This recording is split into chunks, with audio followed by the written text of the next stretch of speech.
வணக்கம் உறவுகளே. நான் புன்னைநல்லூர் மாரியம்மன் கோவில் பற்றி பேச வந்திருக்கேன். 17ஆம் நூற்றாண்டில் வெங்கோஜி மன்னரால் நிறுவப்பட்டது இந்த கோயில்.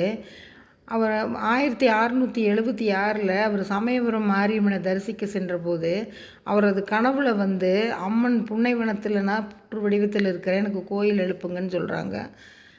அப்போ மன்னன் கோவில் எழுப்ப சொல்லி சொல்கிறாரு. சோழ மன்னர்கள் தஞ்சையை காக்க அமைக்கப்பட்ட 8 காவல் தெய்வங்களில் இந்த கோயிலும் ஒன்று. புன்னைநல்லூர் மாரியம்மன் கோயில்.